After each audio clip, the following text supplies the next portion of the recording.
بسم اللہ الرحمن الرحیم یا ایہا الذین آمنوا ان جاءکم فاسق بنبأ فتبینوا ان تصیبوا قوما بجہالۃ فتصبحوا علی ما فعلتم نادمین۔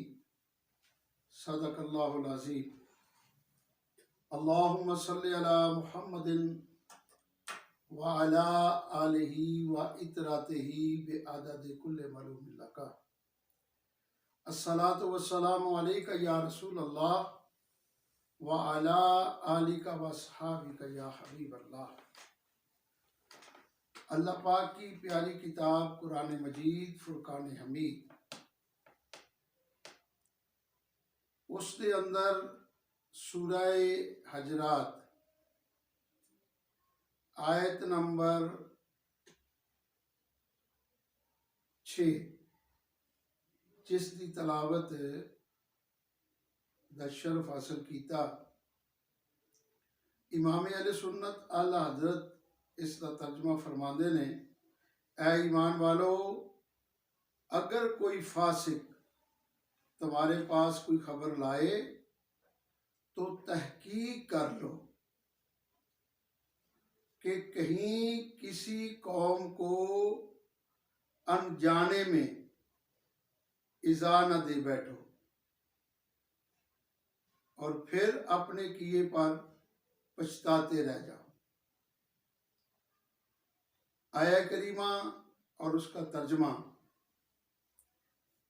اور یہ اللہ نے حکم دیا ہے کہ بغیر تحقیق کے کوئی بات کرنا یہ جرم ہے۔ یہ دینی جرم بھی ہے،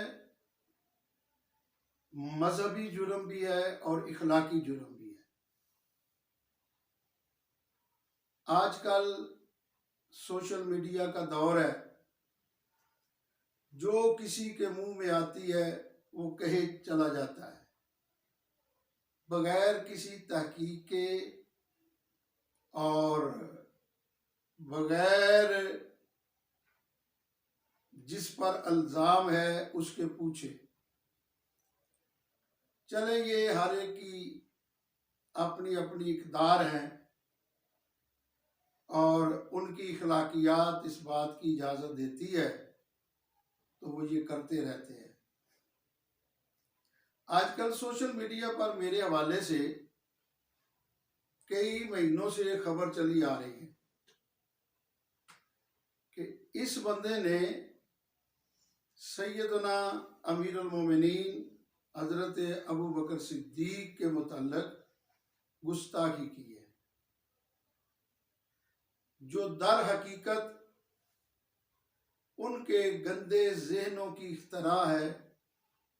ہمارا ایمان ہے اور ہمارا عقیدہ ہے، اور یہ عقیدہ وہی ہے جو اسلاف کا ہے اور مشائخ اہل سنت اور علماء اہل سنت کا ہے۔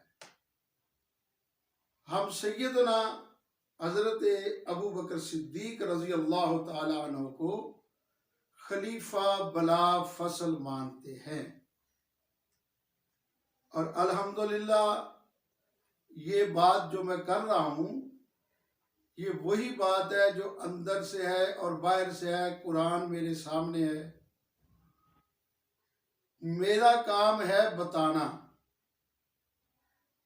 کسی کو منوانا میرا کام نہیں، اور نہ ہی میں کسی کے ماننے کا محتاج ہوں۔ پہلی بات تو یہ ہے کہ اللہ کے قرآن کے حکم کے مطابق مجھ سے اس بات کی تحقیق کر لینی چاہیے تھی، مگر ناعاقبت اندیش لوگوں نے، جن کا زندگی کا مشغلہ یہی ہے کہ پگڑیاں اچھالو اور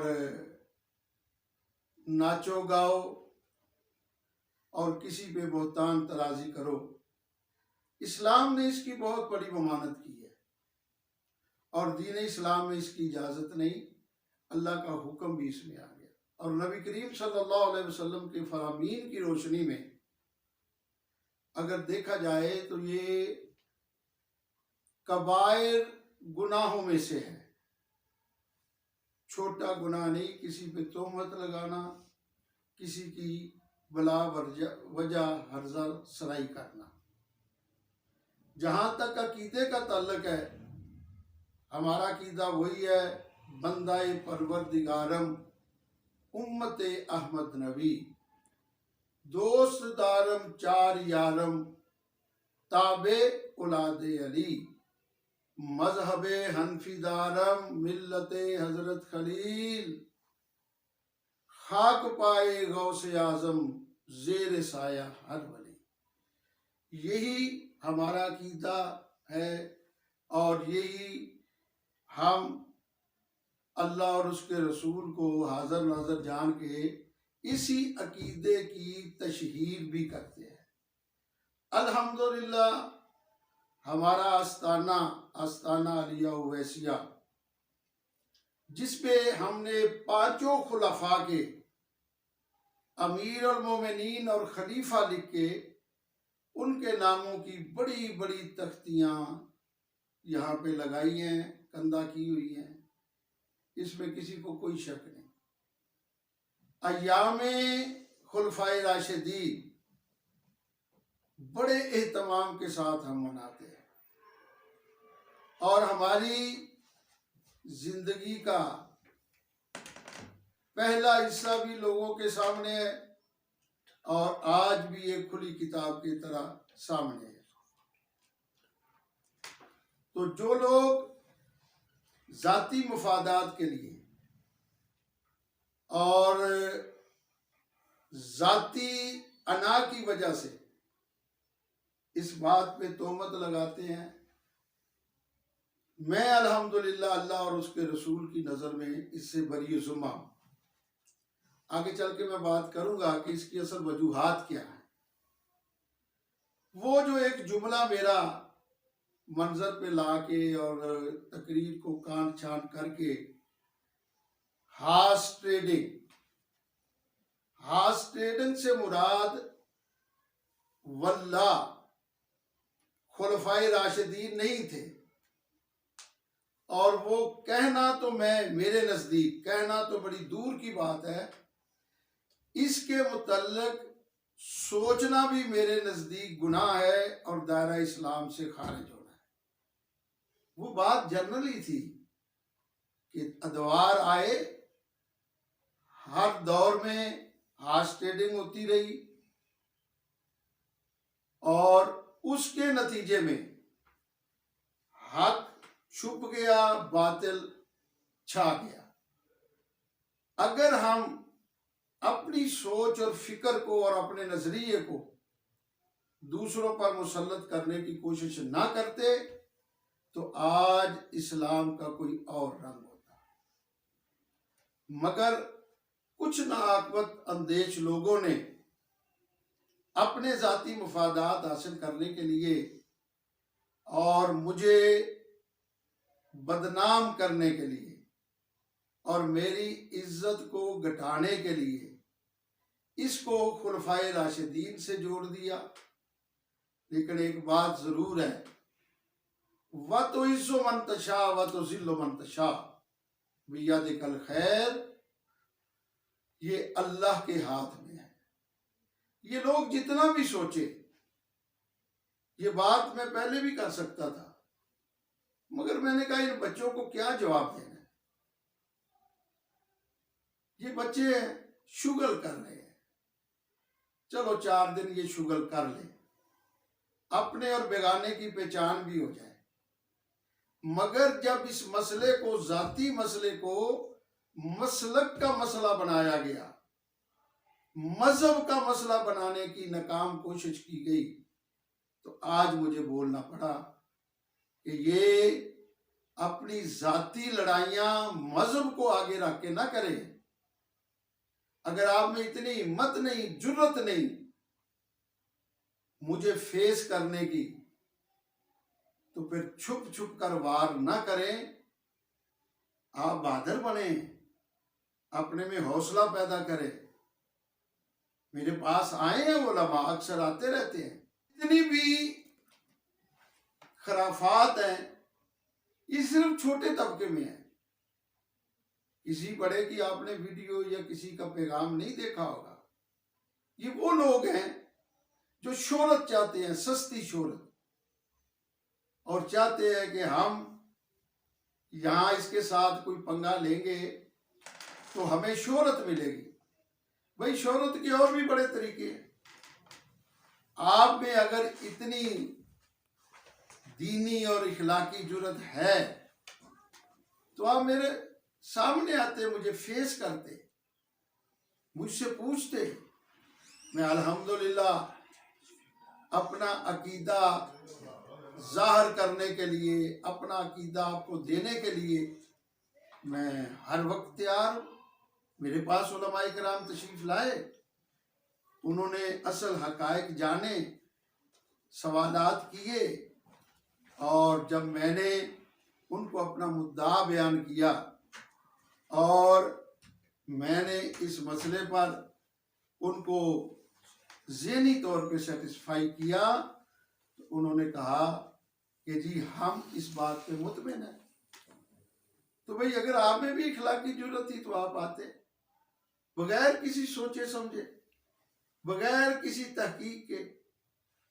تو میں تو آج بھی اس کے لیے تیار تھا کہ یہ شغل کر رہے ہیں، یہ شغل کرتے رہے، مگر کچھ لوگوں نے اس کو جب چاہا کہ ہم اس کو مذہبی رنگ دیں، چونکہ میں نے اپنی زندگی اس میں گال دی ہے، مذہبی منافرت کو ختم کرنے میں، مذہبی رواداری کو قائم رکھنے کے لیے ہم نے ہر ایک کے دروازے پہ گئے ہیں، اور الحمدللہ ہم اس میں کامیاب ہوئے۔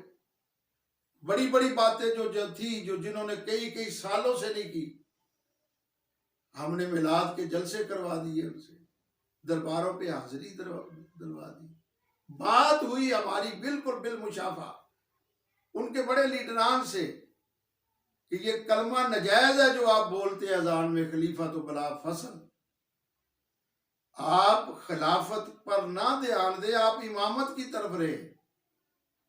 خلفاء کی یہی ترتیب ہے، سیدنا ابو بکر صدیق رضی اللہ تعالیٰ عنہ، سیدنا عمر فاروق رضی اللہ تعالیٰ عنہ، اور سیدنا حضرت عثمان غنی رضی اللہ تعالیٰ عنہ، سیدنا حضرت علی المرتضیٰ شیر خدا رضی اللہ تعالیٰ عنہ، اور پانچویں خلیفہ حضرت سیدنا امام حسن المجتبیٰ رضی اللہ تعالیٰ عنہ۔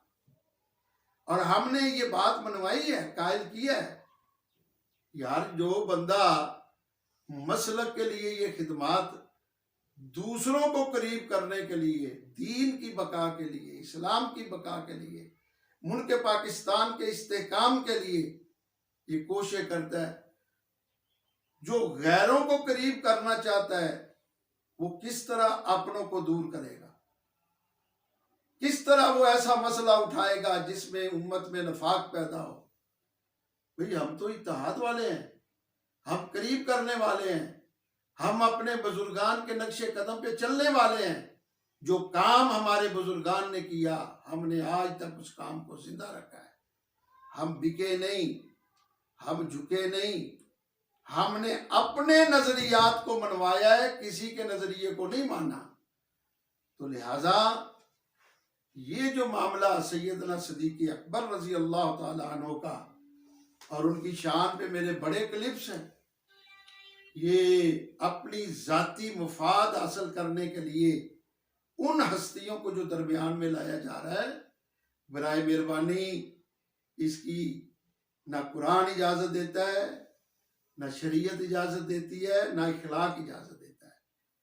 تو میری تربیت تو ایسی نہیں، اس لیے کہ میں حلالی خون ہوں کہ کسی کی پگڑی اچھال لی۔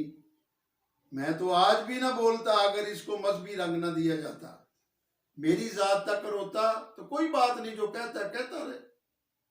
اگر بھائی دو بندے مجھے برا کہتے ہیں تو 200 اچھا بھی تو کہنے والے ہیں نا۔ تو مجھے کیا پڑی کہ لوگوں کے ساتھ الجھتا پھروں؟ میں تو دیکھوں گا اپنے ساتھ پیار کرنے والوں کو، ان کو لے کے چلوں گا۔ تو لہذا یہ غلط فہمی ڈالی جا رہی ہے قوم میں، لوگوں میں، مسلک میں، کہ اس نے جی حضرت ابوبکر صدیق کی گستاخی کی۔ نہ سرکار کا کوئی نام ہے اس میں، نہ ان کے دور کا نام ہے، ایک جنرلی بات ہو رہی ہے، اور میں نے اپنا جو معافی ضمیر تھا وہ بیان کر دیا۔ اب کسی کو منانا اس بات پہ وہ میرے بس میں نہیں ہے۔ اب کوئی سمجھے ٹھیک ہے، نہ سمجھے تو نہ ٹھیک ہے۔ اب اس کی وجوہات کیا ہیں؟ یہ مسئلہ نارووال سے اٹھایا گیا۔ اصل میں یہ تھا کہ ایک ہمارا منحرف مرید اور خلیفہ، وہ ہمارے حضرت صاحب کا عرس کرواتا تھا، ہم ہر سال جاتے تھے، لیکن اس کی کچھ روحانی منافرت کی وجہ سے اور ہماری طریقے ویسیہ کے خلاف کچھ ایسی باتوں کی وجہ سے ہم نے اگنور کیا۔ ہم نے تو اس کے خلاف بھی کوئی ایکشن نہیں لیا، چاہے جائے کہ ہم کسی کے خلاف ایکشن لیں۔ تو ہمارے ایک اور مرید حضرت قاری محمد ارشد صاحب، انہوں نے کہا جی کہ میں حضرت کا عرس کروانا چاہتا ہوں۔ تو میں نے کہا بھائی اس تاریخ پہ نہ کروائیں، آپ اس سے پہلے کوئی تاریخ رکھ لیں، اور جگہ بھی وہ نہ ہونی چاہیے کہ تاکہ وہ یہ نہ سوچے کہ کوئی مقابلہ کر رہے ہیں۔ پھر اس نے ہمارے پاکستان کے ایک بہت بڑے عالم دین اور بہت بڑے آستانے اور بہت بڑے مدرسے کے محتمم صاحب کو فون کر کے کہا کہ جی مجھے اور تو اختلاف نہیں، یہ صحابیت کا ڈھونگ ہے، اصل درد یہ ہے، یہاں پہ درد ہو رہا ہے کہ انہوں نے ہمارے مقابلے میں عرس رکھ لیا ہے، ہم تو اس لیے کر رہے ہیں۔ تو حضرات محترم، اپنی لڑائیاں اپنے ساتھ ہی لڑنی چاہیے۔